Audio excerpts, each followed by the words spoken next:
Thiruvananthapuram Peroorkada ESI ആശുപത്രിയിൽ ശസ്ത്രക്രിയ മുടങ്ങി രോഗികൾ ദുരിതത്തിലായി. മാസങ്ങളായി കീഹോൾ സർജറി നടക്കുന്നില്ല. അവിടെ ലാപ്രോസ്കോപ്പിക് മെഷീൻ തകരാറിലായി എന്നാണ് ആശുപത്രി അധികൃതർ വിശദീകരിക്കുന്നത്. കൂടുതൽ വിശദാംശങ്ങൾ നൽകാൻ നമ്മുടെ പ്രതിനിധി റിനു ശ്രീധർ തിരുവനന്തപുരത്ത് നിന്ന് ചേരുന്നു. Rinu, welcome back to morning show. പറയൂ വിവരങ്ങൾ, എന്താ സംഭവിച്ചത്?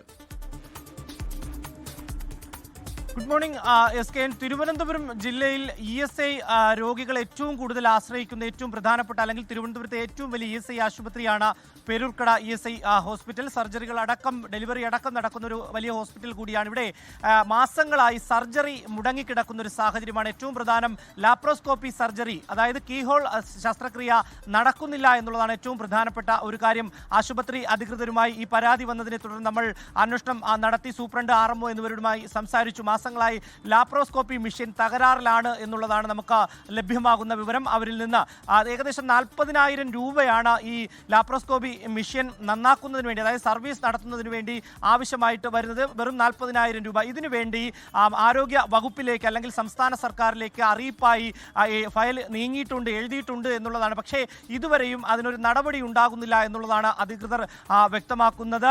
ഏകദേശം വലിയ, അതായത് രോഗം മൂർച്ഛിച്ച സാഹചര്യത്തിലുള്ളവരുടെ സർജറി പോലും മാസങ്ങളായി മാറ്റിവെച്ചിരിക്കുന്ന ഒരു സാഹചര്യമാണ്. ESI പരിരക്ഷയുള്ള രോഗികളായതുകൊണ്ട് തന്നെ അവർ മറ്റൊരു ആശുപത്രിയിലേക്ക് പോകാൻ അവർക്ക് ബുദ്ധിമുട്ടുണ്ട് എന്നുള്ളതാണ്. സാമ്പത്തികപരമായ ബുദ്ധിമുട്ടുണ്ട്. എന്നാൽ ഈ കീഹോൾ ശസ്ത്രക്രിയയുടെ ഒരു പ്രത്യേകത, ESI ഹോസ്പിറ്റലിൽ നിന്ന് സാധാരണ ശസ്ത്രക്രിയകൾക്ക് മറ്റ് ആശുപത്രികളിലേക്ക് എഴുതിവിടും. അവിടെ നടത്തിയതിനു ശേഷം റീഇംബേഴ്സ്മെന്റ് കിട്ടും. പക്ഷേ ഈ ലാപ്രോസ്കോപ്പി ശസ്ത്രക്രിയകൾക്ക് അത്തരം പരിരക്ഷ ഇല്ല എന്നുള്ളതാണ് നമുക്ക് ലഭ്യമാകുന്ന വിവരം ESI അധികൃതരിൽ നിന്ന്. അതുകൊണ്ട് തന്നെ ഈ രോഗികൾ മറ്റ് സ്വകാര്യ ആശുപത്രികളിലേക്കോ അല്ലെങ്കിൽ മറ്റ് ആശുപത്രികളിലേക്കോ പോകുവാൻ വേണ്ടി സാമ്പത്തികമില്ലാത്തത് കൊണ്ട് തന്നെ തയ്യാറാകുന്നില്ല. ഈ രോഗികളുടെ ശസ്ത്രക്രിയ നടക്കുന്നതുമില്ല. ഇത് ഗൗരവമായിട്ടുള്ള ഒരു കാര്യമാണ്. കാരണം നിരവധി രോഗികൾ ESI ആശുപത്രിയിൽ ലാപ്രോസ്കോപ്പി ശസ്ത്രക്രിയയ്ക്ക് ഏകദേശം 14ഓളം രോഗികൾ ഇപ്പോൾ നിലവിൽ ഈ ഡേറ്റ് മാറ്റി കാത്തു നിൽക്കുന്നു എന്നുള്ള വിവരമാണ് നമ്മുടെ അന്വേഷണത്തിൽ നമുക്ക് ലഭ്യമായത്. ആശുപത്രി അധികൃതരുമായി സംസാരിക്കുമ്പോഴും ഈ ലാപ്രോസ്കോപ്പി മെഷീന്റെ തകരാറും അത് സർവീസ് ചെയ്യാൻ വെറും 40,000 രൂപ മാത്രം മതി എന്നുള്ളതും അവർ സ്ഥിരീകരിക്കുന്നുണ്ട്. പക്ഷേ സർക്കാർ അതുമായി ബന്ധപ്പെട്ടുകൊണ്ട് ഒരു ഇടപെടലിലേക്ക് അല്ലെങ്കിൽ ഒരു നടപടിയിലേക്ക് പോകുന്നില്ല എന്നുള്ളതാണ് ഏറ്റവും പ്രധാനപ്പെട്ട ഒരു കാര്യം. നിരവധി പരാതികൾ ഈ ആശുപത്രി അധികൃതർക്കും അതുപോലെ തന്നെ ആരോഗ്യ വകുപ്പിലും ഒക്കെ തന്നെ ലഭ്യമായിട്ടുണ്ട് എന്നുള്ളതാണ് പ്രാഥമികമായിട്ടുള്ള വിവരം. പക്ഷേ ഒരു ഇടപെടലും നടക്കുന്നില്ല എന്നുള്ളതാണ്. ഇപ്പോൾ നിലവിൽ പേരൂർക്കട ESI ആശുപത്രിയിൽ ലാപ്രോസ്കോപ്പി കീഹോൾ ശസ്ത്രക്രിയ മുടങ്ങിയിരിക്കുന്ന ഒരു സാഹചര്യമാണ്. SKN. Okay, thank you Rinu ശ്രീധരാണ് വിവരങ്ങൾ നൽകിയത്. ഇപ്പോൾ ഈ പേരൂർക്കട ESI ആശുപത്രി വളരെ പ്രധാനപ്പെട്ട ഒരു ആശുപത്രിയാണ്, നമുക്കറിയാം. ആ ആശുപത്രിയിലെ ഒരു രോഗി ബിജു നമ്മോട് പ്രതികരിക്കാൻ തയ്യാറായിട്ടുണ്ട്. ബിജു ടെലിഫോൺ ലൈനിലുണ്ട്. ബിജു, ഈ സർജറി മുടങ്ങിയിട്ട് കുറച്ച് കാലമായി എന്ന് പറയുന്നു. എന്താണ് താങ്കൾക്ക് പറയാനുള്ളത്? സാറേ, എനിക്ക് പറയാനുള്ളത്, എനിക്ക് എൻ്റെ ബോഡിക്ക് നല്ല പെയിൻ തുടങ്ങിയായിരുന്നു. അങ്ങനെ പെയിൻ തുടങ്ങിയ സമയത്ത് ഞാൻ തൊട്ടടുത്ത ഡിസ്പെൻസറി ആയ കോളം ESI ഹോസ്പിറ്റലിലേക്ക് ഡോക്ടറെ സമീപിച്ചിരുന്നു. കേൾക്കാമോ? ഹലോ സാർ, ഹലോ ബിജു, ഞാൻ കേൾക്കുന്നു. ബിജു പറഞ്ഞോളൂ. അപ്പൊ സാറ് ഇങ്ങനെ ഈ ഡിസ്പെൻസറി ആയ കോളം ഡിസ്പെൻസറിയിലെ ഡോക്ടറെ സമീപിച്ചപ്പോ അദ്ദേഹം എന്നെ പരിശോധിച്ചിട്ട് അദ്ദേഹം പറഞ്ഞു, ഞാൻ റെഫർ ചെയ്യാം, നിങ്ങൾക്കൊരു സർജറി ആവശ്യമാണ്, ആയതിനാൽ ഞാൻ പേരൂർക്കട ESIക്ക് റെഫർ ചെയ്യാന്ന് പറഞ്ഞു. അത് 25/7 എന്നെ അവിടത്തേക്ക് റെഫർ ചെയ്തു.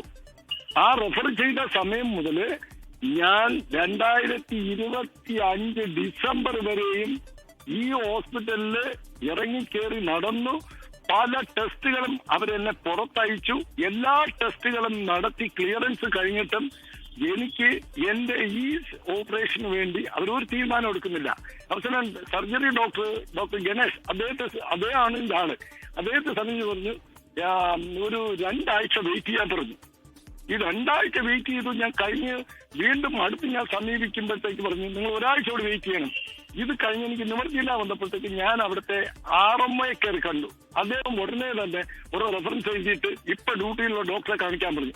അദ്ദേഹവും എനിക്ക് 2 ആഴ്ച ഡേറ്റ് തന്നു. ഈ 2 ആഴ്ചയും കഴിഞ്ഞിട്ടും എനിക്ക് യാതൊരു പ്രതിഫലനം കിട്ടാതെ വന്നപ്പോഴത്തേക്ക് ഞാൻ നേരെ ഡയറക്ടറേറ്റിൽ പോയി ഡയറക്ടറെ കണ്ടു. അവര് 2 ഡയറക്ടേഴ്സ് അവിടെ ഉണ്ടായിരുന്നു. അവരോട് രണ്ടുപേരോടും ഞാൻ ഈ വിശദ വിവരങ്ങൾ മുഴുവൻ കാണിച്ചു. ബിജു എന്തായാലും ഈ കാര്യം കുറച്ചുകൂടി ഉന്നത അധികാരികളുടെ ശ്രദ്ധയിൽപ്പെടുത്താൻ നമ്മൾ ആഗ്രഹിക്കുന്നു. അതുകൊണ്ട് താങ്കളുമായി നമ്മുടെ പ്രതിനിധി റിനു ശ്രീധർ ബന്ധപ്പെടും. അദ്ദേഹത്തോട് വിശദമായി സംസാരിക്കൂ. നമുക്ക് ആരോഗ്യരംഗത്തെ പ്രമുഖരായ ആൾക്കാരുമായിട്ട് ബന്ധപ്പെട്ട് താങ്കളുടെ കാര്യം അവിടെ ശ്രദ്ധയിൽ കൊണ്ടുവരാം. Okay, thank U. നമ്മൾ ഈ വിഷയത്തിൽ ആർഎംഒയുമായി, പേരുക്കടയിലെ ആർഎംഒയുമായി ബന്ധപ്പെട്ടു. അദ്ദേഹം പറയുന്നു അദ്ദേഹത്തിന് പ്രതികരിക്കാൻ താല്പര്യമില്ല, മാത്രമല്ല ഔദ്യോഗികമായ അനുമതിയില്ലാതെ അദ്ദേഹം പ്രതികരിക്കാൻ തയ്യാറല്ല എന്നാണ് നമ്മൾ മനസ്സിലാക്കുന്നത്.